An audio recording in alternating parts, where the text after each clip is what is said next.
Բարի առավոտ։ Բարի լույս, վերադարձանք։ Վերադարձանք արդեն նորություններ մշակութային իմացած, իր շնորհիվ մեր Հասմիկ Կարապետյանին, շնորհակալություն Հասմիկ Կարապետյանին այդ արդիվ, բայց նաև անդրադառնանք եւս մեկ շատ հետաքրքիր մշակութային թեմայի։ Մայիսի 19-ին Ալեքսանդր Սպենզյանի անվան օպերայի եւ բալետի ազգային ակադեմիական թատրոնում բացառիկ մշակութային միջոցառում է լինելու նվիրված հայ մեծանուն երաժիշտ Խաչատուր Ավետիսյանի 100-ամյակին։ Ժողովրդական երաժշտության եւ Պարի ազգային կենտրոնը պատրաստվում է մեծ շուկով ներկայացնել հոբելյանական համերգ, որտեղ մեկ բեմում կհամախմբվեն հայկական ազգային արվեստի լավագույն կոլեկտիվներն ու սիրված կատարողները։ Իսկ սպասված համերգային երեկոյի մասին կզրուցենք մեր հյուրերի հետ։ Ես սիրով ներկայացնեմ տաղավարում են ժողովրդական երաժշտության եւ Պարի ազգային կենտրոնի տնօրեն առաջին տեղակալ Լուսինե Մելքոնյանը, բարի առավոտ։ Բարի առավոտ։ Եվ իհարկե Հայաստանի ազգային նվագարանների պետական նվագախմբի գլխավոր դիրիժոր Նորայր Դավթյանը։ Բարի առավոտ։ Բարի լույս։ Շնորհակալ ենք հյուրընկալվելու համար, շնորհակալ ենք, որ օրը սկսում եք մեզ հետ մեր տաղավարում, այն էլ շատ գեղեցիկ ու սպասված երաժշտական երեկոյի մասին ենք խոսելու։ Բայց հետաքրքիր է ինչպես ծնվեց գաղափարը կազմակերպելու այսպիսի նախագիծ։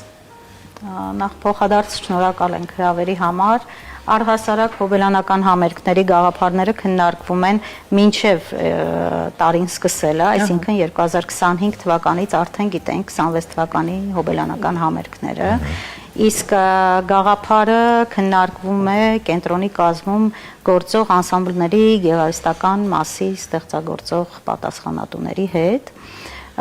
Եվ այդ ամեն ինչի համատեքստում ձևավորվում է միտք, ձևավորվում է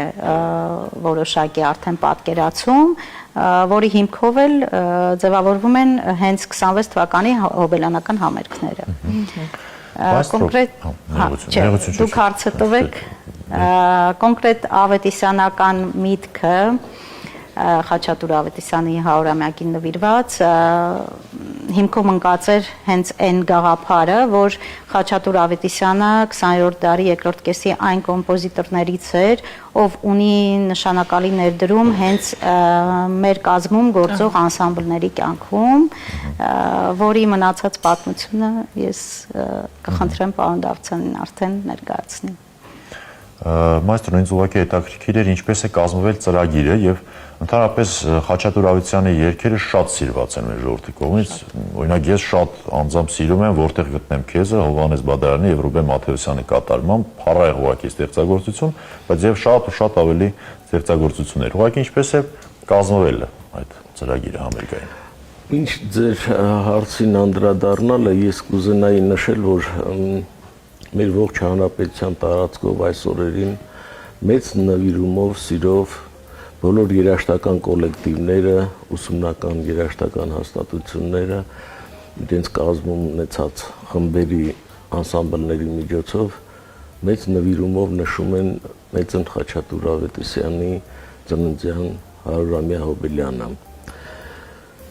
Խաչատուր Ավետիսյանը երևույթ է մեր ասպարեզում,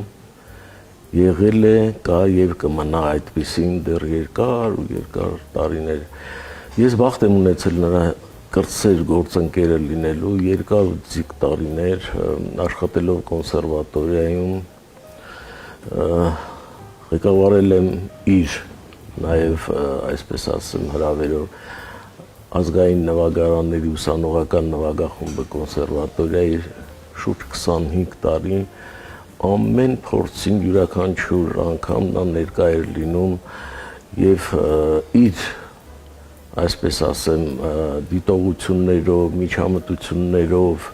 բազմաթիվ ուսանելի բաներ էր մեզ ասում, որից մենք շատ շնորհակալ ենք, ես շատ եմ սովորել իրենից եւ միշտ հիշում եմ այս պահին Խաչատուր Ավետիսյանը ինչպես կաներ այս խնդիրը, ինչպես կլուծեր,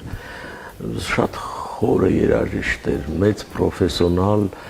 ճաշակի մասին էլ չեմ ասում, շատ բարձրաճաշակ երաժիշտ, խոսքով նրա եւ երգերը, եւ նվագախմբային կատարումները, եւ մենանվագները առանձին եւ նվագախմբերի հետ արժեքներ են որպես մնայուն մեր ժանրում։ Իսկ ինչ վերաբերում է ձեր հարցին, ես արդեն մասամբ պատասխանեցի այն առումով, որ այնքան շատ են նրա սիրված ստեղծագործությունները, որ շատ դժվար է մեկ համերգում ընդգրկել։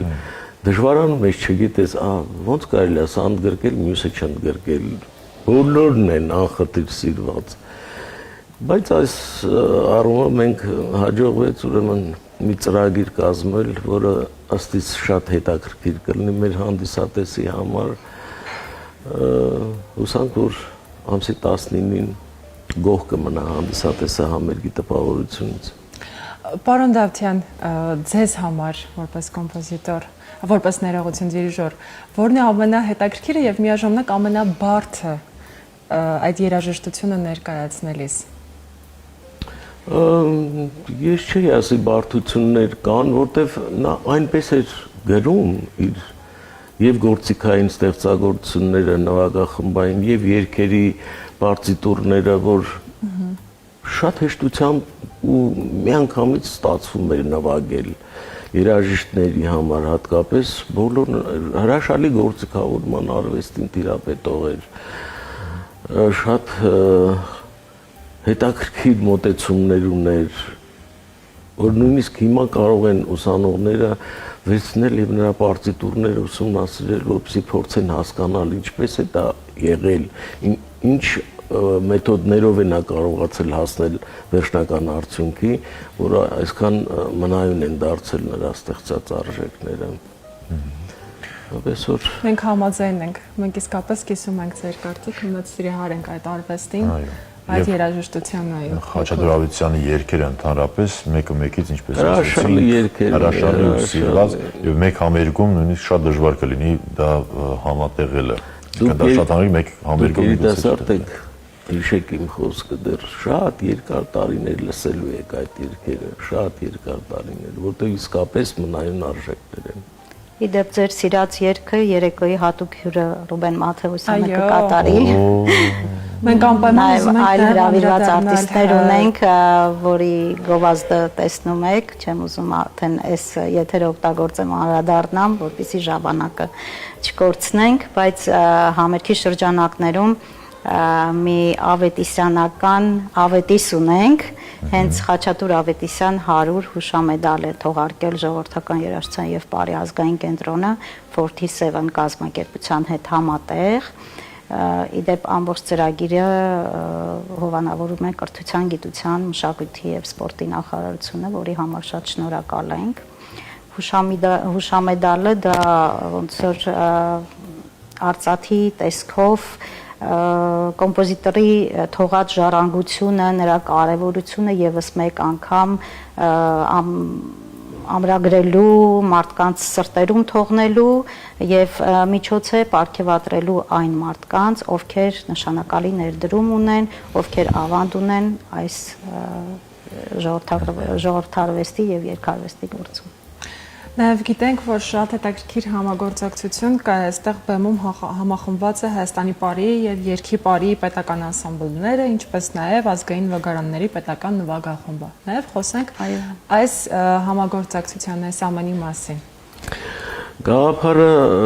ղեկավարությանն էր մեր ԺՊԱԿ-ի եւ կարծում եմ մարդարացված տարբերակ է դա, խմբերը համատեղ համախմբված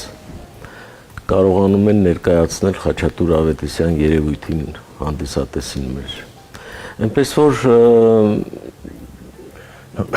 գաղափարները ծնվում են հիմնականում ԺՊԱԿ-ի տնօրինության մոտ, ինչպես որ դա եղավ, ասենք, սիրված ֆիլմերի սաունդթրեքների կատարումները, որոնց մենք արդեն 2 տարի է անդրադարձել ենք, համերգները լեփլեցուն են լինում բոլոր, որտեղ ժողովուրդը սիրեց, ես վստահաբար եմ ասում, իսկապես սիրեց ժողովուրդը, իսկ մեզ մնում է ոգևորությունը շարունակել նույն ոգով առաջ նայել դեպի Իդեպ հենց Ավետիսյանական ստեղծագործություններով են այդ ձեր նշված անսամբլները մեծ ճանաչում ձեռք բերել այս տարիների ընթացքում ու մինչև առ այսօր այդ ստեղծագործությունները բեմից չեն իջնում, նաև Խաչատուր Ավետիսյանը երկար տարիներ եղել է Պարի պետական անսամբլի հիմնադիրներից մեկը, ղեկավարել է երաժշտական մասը, դրանից հետո Երգի Պարի անսամբլի գեղարվեստական ղեկավար է եղել, այսինքն արդարացված է այնքանով, որ անգամ անսամբլները մեծ պատմություն ունեցող հենց նրա ստեղծագործությունների հիմքով են ձեռք բերել նաև նման ճանաչում Եվ ապրել այո եւ ապրել եւ ես ինքս իմ զգացողությունները նկարագրեմ, երբ որ ես Ավետիսյան եմ լսում, ինձ մոտ այնպեսի տպավորություն է, որ ես բաց դաշտային ծաղիկների sense դաշտում կանգնած եմ եւ ուզում եմ ամբարեմ այդ ամբողջ զգացողությունները, բայց միևնույն է ինքը փոթորկվում է դուրս է գալիս։ Նա չունի այդպիսի ստեղծագործություն։ Զարթոնքի ինչ-որ այո, զարթոնքի, սիրո, կարոտի, հայրենասիրության, այսինքն բոլոր այն զգացմունքները, որ դու ապրում ես այդ բաց տարածությունում, հենց քո հայրենի բնության մեջ կանգնած, չես կարողանում անբարես, որովհետև ինքը սենց քամու պես անընդհատ փոթորկվում է ու դուրս է։ Պատկերացրեք իմ համար անգամ իր երաժշտությունը լսելը փակ տարածությունում, ինչ որ դիսկոմֆորտ է առաջացնում։ Ես բաց լուսավոր, բաց, սենց տարածական, նենց կուլմինացիաներ ունի, հետո Ավետիսյանը այն կոմպոզիտորներից էր, որը հրաշալի տիրապետում էր յուրաքանչյուր ազգային գործիքի տեխնիկապես հնարավորությունները եւ այդ բոլորի սինտեզի համակարգում կարողանում էր այդ փոթորիկը, երաժշտական փոթորիկը մարդու ներսում ստեղծել։ Դրա համար էլ դժվարություն չէր բոլորովին գրել Քամանչայի համար ստեղծագործություն, որտեղ գիտեր Քամանչայի տեխնիկական հնարավորությունների մասին, թառի մասին հրաշալի գիտեր, շվի, դուդուկ, էլ չեմ ասում կանոնը, որը իր հարազատ նվագարանն է եղել, ինչ կոմպոզիտոր դառնալը, նա կանոնահար է եղել, պետք է ասել դրա մասին եւ հրաշալի կանոնահար, միջազգային մրցույթների դափնեկիր է եղել։ Մի խոսքով բոլոր նվագարանների համար ինքը ունի գրած ստեղծագործություններ Եվ կոնսերվատորիայում բաժնի բացվելուն, որին ինքը շատ մեծ ներդրում ուներ, բացվելուն ուրեմն համապատասխան զարգացան նաև նվագարանների ծրագրերը մեր բոլոր նվագարանները ունեին իրենց ծրագրերը։ Եվ իրենց հետո հրաշալի ուսանողներ ունի, որոնք առ այսօր փոխանցում են Ավետիսյանական դպրոցն է շարունակում։ Այո, Ավետիսյանական դպրոցը։ Մենք ցանկանում ենք նաև, որ այս էմոցիաներով համակվի հանդիսատեսը այդ օրը իսկապես վարակվի ու տեղափոխվի այն աշխարհը, որը մեզ համար ստեղծեց ու դեռ շարունակում է պահպանել այո Ավետիսյանի երաժշտությունը։ Մենք շատ շնորհակալ ենք ձեզ, մաղթում ենք հաջողություն մեծ էներգիա, մեծ ուժ, այո, բարձր ծափահարություններ իհարկե հանդիսատեսի սերը։ Սիրում ենք ձեզ, սիրով կսպասենք նաև այլ նորություններով։ Ձեզ լավ օրեր, շատ սիրում, շնորհակալ ենք հրավերի համար։ Այս պահի սիրելի հեռուստադիտողներ, գովազդով եւ վերադառնանք։